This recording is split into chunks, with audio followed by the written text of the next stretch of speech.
Olá, olá, meus queridos alunos e alunas, tudo bem com vocês? Sou o professor Martinez e na aula de hoje nós vamos ver um pouquinho sobre os tipos diferentes de gráficos e alguns probleminhas envolvendo estes gráficos. Isso mesmo, nós vamos mudar um pouquinho do tema de polígonos, né, no tema de geometria, para se voltar um pouquinho sobre gráficos aí, um tema muito importante para o dia a dia da gente, tá? Então, vamos lá, sem mais delongas, vamos para o nosso caderninho aqui, ó. Estamos com ele, vamos entender um pouquinho os tipos de gráfico que nós temos.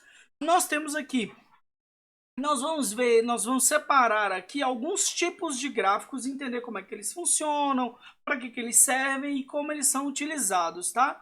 O primeiro gráfico que eu separei aqui pra gente é o chamado gráfico de setores, ou vocês já ouviram falar do tal gráfico de pizza, tá? Que é, por que é gráfico de pizza? Porque parece uma pizzazinha, né? É basicamente isso. Mas a ideia é que esse gráfico de setores, ele é bom para a gente conseguir visualizar, vamos assim dizer, ter visualmente uma boa ideia de qual a porcentagem que cada categoria é representada no nosso gráfico, né?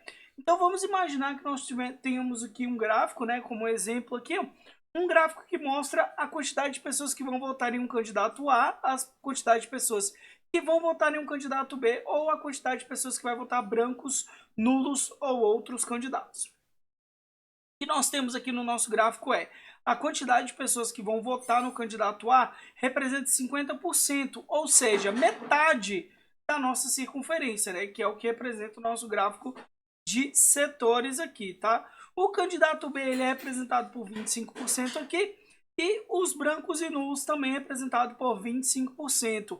Uma das coisas que a gente utiliza muito no gráfico de setores é, caso eu tenha o gráfico de setores, geralmente ele vem representado por porcentagens mesmo, tá? Porque fica mais bonito visualmente.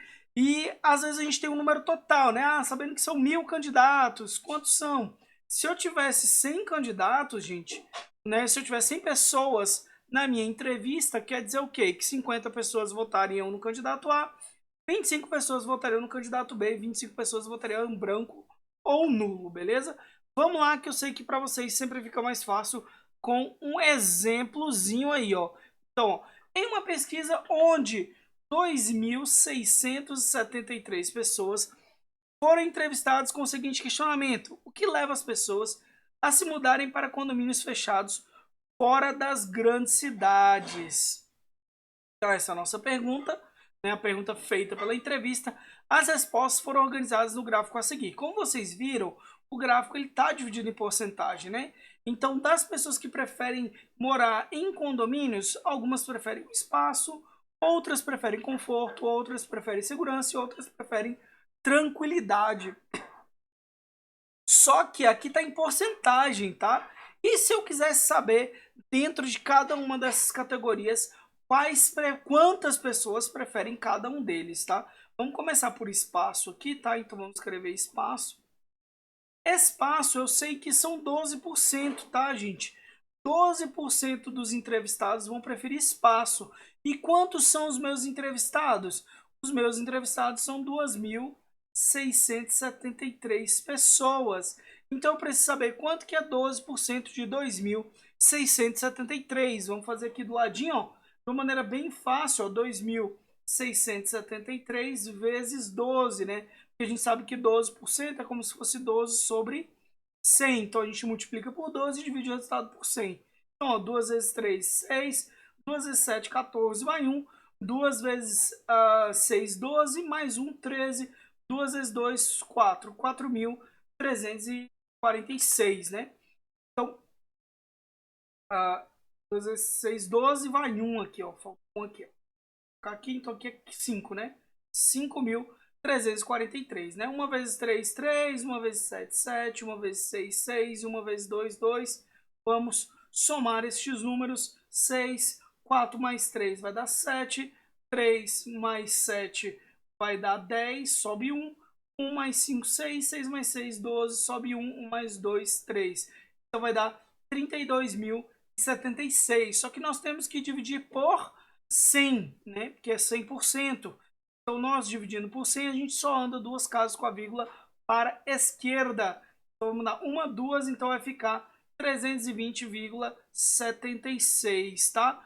Caso tenha ficado cortado aí para vocês no vídeo, não tem problema, só vocês multiplicarem isso aqui na calculadora que vai dar certo, tá? Então quer dizer que a quantidade de pessoas que preferem espaço para morar em condomínio seria aproximadamente 320 pessoas. Vamos para o próximo aqui, que é tranquilidade. Quantas pessoas preferem tranquilidade, né? A gente sabe que é 28%, então é 28% de 2.673. Então, 2.673 vezes 28. 3 vezes 8 dá 24, vão 2. 8 vezes 7, né? Dá 56, mais 2 dá 58. 6 vezes 8 é 48, mais 5 dá 53, vão 5. 8 vezes 2 é 16, 16 mais 5 vai dar 21. Né? 2 vezes 3, 6. 2 vezes 7, 14, vai 1. 2 vezes 6, 12, mais 1, 13, sobe 1. 2 vezes 2, 4, mais 1, 5. Somando os dois vai dar 4, 8 e 6, 14, sobe 1. Dá 4 mais 4, 8. 4 aqui, e aqui vai ficar 7, tá? Então, 74.844, duas casas depois da vírgula, 748, tá? Então aqui seriam 748. O professor tá indo muito rápido, não tem problema. Vocês podem fazer essa conta aí no caderno de vocês, de uma maneira mais calma, mais tranquila, armando a conta ou usar a calculadora lá. Então aqui nós temos que a quantidade de pessoas que preferem tranquilidade poderia ser representado por 748 pessoas, tá? Vamos ignorar as porcentagens por enquanto. Próximo que nós temos aqui, ó, vamos de segurança. Segurança, 38%. Então, 38%, né? Já estou colocando vezes, né? 38% de 2.673 são as pessoas que preferem segurança. Então, vamos fazer aqui, ó. Vamos fazer aqui a nossa multiplicação, né? Então, 2.673 vezes 38, né? 3 vezes 8 é 24, vão 2, né? 7 vezes 8 é 56, mais 2 dá 58. 6 vezes 8 é 48, mais 5 dá 53, vão 5. 8 vezes 2 dá 16, dá 21. Dá o mesmo resultado que estava aqui, né? Aqui é 28, aqui é 38, dá a mesma coisa, né? 3 vezes 3 agora 9. 3 vezes 7 dá 21, vão 2. 3 vezes 6 dá 18, mais 2 dá 20, sobe 2. Então, 3 vezes 2, 6. 6 mais 2, 8. Então, aqui vai ficar 4. 8 mais 9 dá 17, sobe 1. 4 mais 1 dá 5. Vamos arrumar esse 5 que tá feio. 5, 1 aqui e 8 mais 2 dá 10. Então, dá 101.574. Dividindo por 100, né? Anda duas casas com a vírgula. Então, vai ficar 1.115 pessoas e 74. Então, segurança, eu poderia dizer que é aproximadamente 1.115, tá? Ou 1.015, né, na verdade. 1.015 ou 1.016. O que é 74? 74 é quase perto do 16, tá? O último que nós temos aqui é o tal do conforto. Então, algumas pessoas preferiram morar em condomínio por causa de conforto. Então vamos analisar aqui, ó, conforto. Conforto deu 22%, né? 22% de quanto? De 2.673. E dá quanto esse resultado, gente? Então vamos fazer a conta aqui, ó. Então 2.673 vezes 22. Eu não vou fazer essa conta porque eu já fiz aqui, ó. 2 vezes 2.673, eu fiz tanto no 28 quanto no 12, né? Aqui em cima. Então é só repetir o resultado, tá? Então vai ficar 6, 4, 3 e 5. 6, 4, 3 e 5. Vamos aos dois. Dá 6, aqui dá 10, vai 1, né? Aqui vai dar 4, dá 8. Então, ó, aqui dá 8 e 5, né? 58.000 dividindo por 100, duas casas depois da vírgula, 588,06. Então, eu poderia dizer que aqui é 588 pessoas, tá? Então, seria isso, né? Se eu quisesse saber quantidade individual de cada uma dessas pessoas, seria isso, beleza? O nosso próximo gráfico que temos aqui é o tal do gráfico de barras. Qual que é a ideia do gráfico de barras? O gráfico de barras ele é bom para a gente conseguir demonstrar a comparação entre valores, tá? Então, quando eu tenho aqui ó, o gráfico de barras, ele pode ser de duas maneiras, né? Ele pode ser na horizontal, né? Que nem esse aqui, ou ele pode ser na vertical, como esse. Então, a ideia do gráfico de barras é, eu tenho uma categoria em um lado, né? E uma numeração no outro. Então, aqui eu tenho as categorias instrumentos musicais, videogames, celulares, software, computadores. E aqui eu tenho a quantidade de vendas, sales é venda, tá? Então, a quantidade de vendas de cada um dos produtos, tá? Então, aqui quer dizer o quê? Quer dizer que os computadores venderam 816, os softwares foram vendidos 541 e assim por diante. Uma outra maneira que eu posso representar ele é através da vertical. Então, aqui nós temos outro tipo. Então, na vertical agora eu tenho as vendas, né, a quantidade de vendas, e na horizontal eu tenho o ano que essas vendas ocorreram. Então, eu tenho que no ano de 2014 ocorreram 671 vendas. No ano de 2015, 741 vendas e assim por diante, tá? Vamos ao nosso exemplo aqui, vamos entender um probleminha envolvendo estes gráficos de barra. Então nós temos, os gráficos abaixo apresentam dados sobre a produção de reciclagem de lixo de algumas regiões do planeta. Então, aqui está a produção de lixo, tá, gente? Então, produção de lixo em toneladas dos Estados Unidos é 238 mil toneladas, 238 toneladas, da União Europeia 228 toneladas, da China 300 toneladas. E quanto desse lixo é reciclado? Nos Estados Unidos, 34% deste lixo é reciclado, na União Europeia 45% e na China 30% desse lixo é reciclado, tá? Então, baseando-se nos dados apresentados, qual é em milhões de toneladas a diferença entre as quantidades de lixo reciclados na China e nos Estados Unidos em um ano? Então, olha só, eu preciso saber a quantidade de lixo reciclado na China e a quantidade de lixo dos Estados Unidos, tá? Então, vamos lá. Na China, eu tenho que são 300 toneladas de lixo e 30% é reciclado. Então, para a China, vou analisar aqui, ó, China, nós temos 30% de 300, tá? Que a gente vai de cabeça porque é fácil, né? 3 vezes 3 é 9, né? E sobram 3 zeros. Então, 1, 2, 3, divide por 100. Então, são reciclados 90 toneladas de lixo na China, tá? Toneladas. E nos Estados Unidos, quantos são reciclados? Nos Estados Unidos, nós temos uma produção de lixo de 238 toneladas, tá? E 34% é reciclado. Então, fica 34% de 238, que é o lixo deles, né? Como não são números fáceis, vamos fazer aqui do ladinho para vocês. 238 vezes 34. 8 vezes 4 é 32, vão 3.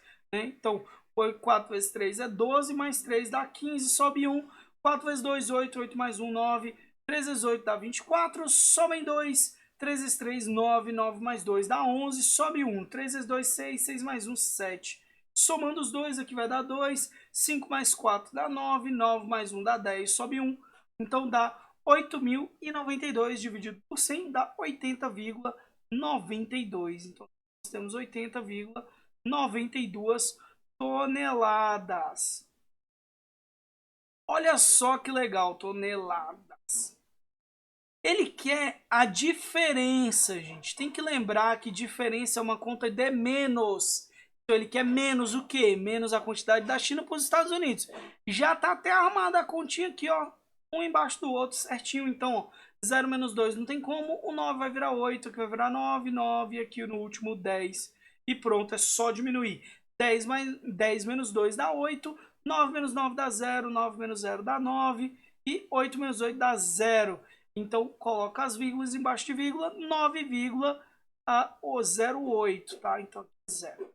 Então, 9,08 é a quantidade de toneladas que representa a diferença entre a quantidade de material reciclado na China e nos Estados Unidos. O último gráfico que nós temos aqui para o nosso estudo é o gráfico de linhas. Qual que é a ideia do gráfico de linhas? O gráfico de linhas ele é basicamente a mesma coisa que o gráfico de barras, só que a ideia do gráfico de linhas é diferente do de barras, que no de barras eu gostaria de comparar os meses. E no gráfico de linhas eu quero ver a evolução ou involução, ou seja, eu quero ver o crescimento ou decrescimento ao longo do tempo da minha análise, né? Então, por exemplo, aqui eu tenho o número de visitantes nos meses de janeiro, fevereiro e março de alguma coisa. Então aqui nós temos que em janeiro são aproximadamente 50 pessoas que visitaram, em fevereiro foi aproximadamente 75, né, entre os 70 e 80, e em março foi aproximadamente 105, entre os 110 e os 100. Então eu consigo ver que a quantidade de visitantes aqui está aumentando nestes meses, tá? Ou no outro caso aqui as vendas ao longo dos anos. Então eu tenho que em 2014 eu tenho essa quantidade de vendas aqui, né? Um número aproximadamente entre 60 e 50. Em 2015 eu tenho que os números estão entre 20 e 30, ou seja, eu tenho aqui uma ideia de que os números caíram e depois os números aumentaram, né? Os números de vendas, que é sales em inglês. Então, o gráfico de linhas ele serve muito bem para a gente conseguir analisar cronologicamente o comportamento de alguma coisa. Se está aumentando, se está diminuindo, neste sentido aí. Vamos ao nosso último exemplo. Com base exclusivamente nos dados apresentados no gráfico, quanto à cotação do dólar comercial no último dia útil de cada mês de 2015, nós temos. Então tá aqui, ó, né? No último mês de janeiro, ou seja, no dia 31 de janeiro, nós temos que o dólar estava 2,68, né? No dia 28 de fevereiro estava 2,85 e assim por diante, tá? Vamos analisar os dados aqui, vamos ver os itens se eles estão corretos ou errados, baseado nos nossos dados. Dados são importantes, hein? Quem pegou a referência pegou. Então vamos lá. Aqui nós temos letra A. Em dezembro de 2014, a cotação do dólar comercial foi menor que 2,689. Aqui é para pegar vocês no erro, tá? Não tem o ano de dezembro aqui, ó. Não tem o ano de dezembro. Então eu não posso concluir nada sobre dezembro. Ah, professor, mas está caindo aqui, ó. Se eu fosse continuar a linha, ela ia descendo.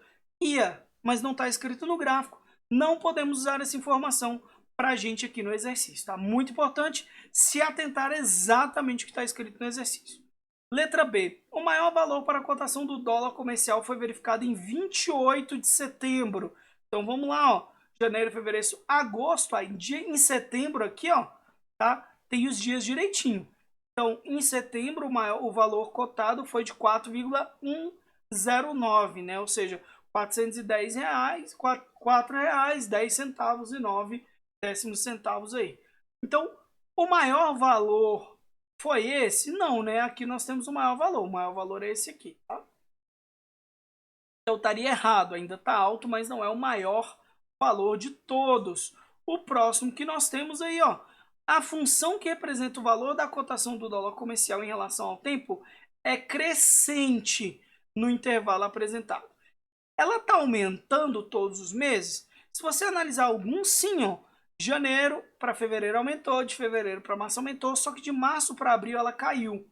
Então, como caiu aqui, né? Aí aumentou de novo, caiu de novo. Então, tem alguns pontos aqui que está caindo o valor do dólar. Então, a gente não pode dizer que é crescente, porque crescente aumenta. Então, a gente não pode dizer. Então, essa daqui também está falsa. Último, letra D agora. A diferença entre os valores da cotação do dólar comercial de maio e março foi menor que 1 centavo de real. Então, vamos lá olhar março e maio. Então, março nós temos aqui, ó, 3,192 e maio 3,187. Então vamos diminuir os dois, tá? Então vai ficar 3,192 menos 3,187, tá? Então 2 menos 7 não tem como, corta que vai ficar 8, aqui vai ficar 12. 12 menos 7 dá 5. 8 menos 8, 0. 1 menos 1, 0. 3 menos 3, 0. Então deu R$0, 0 centavos. E tem um 5 aqui, né? Então, isto é menor do que 1 centavo de real? Sim, está verdadeiro. Essa é a letra D é a nossa resposta. O último, né? Em 15 de agosto, o valor da moeda foi menor do que 3,629. Olha só, outra coisa interessante aqui, ó. Em 15 de agosto, o dado não me dá, eu não posso afirmar, tá? Eu não tenho nenhum dado preciso que me diga sobre isso, tá? Eu precisaria de alguma informação a mais para a gente poder dizer que sim, é menor do que 3,629, tá? Eu não sei se é menor, se é maior ou se é igual. Então esse aqui também está falso. Muito importante ficar atento a isso, aos dados do gráfico que está escrito lá. Isso é o que importa, beleza?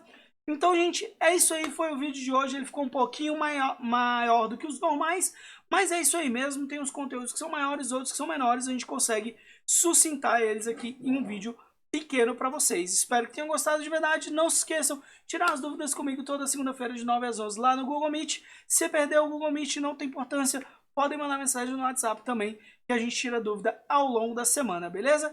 Isso aí, gente. Um beijão e tchau, tchau!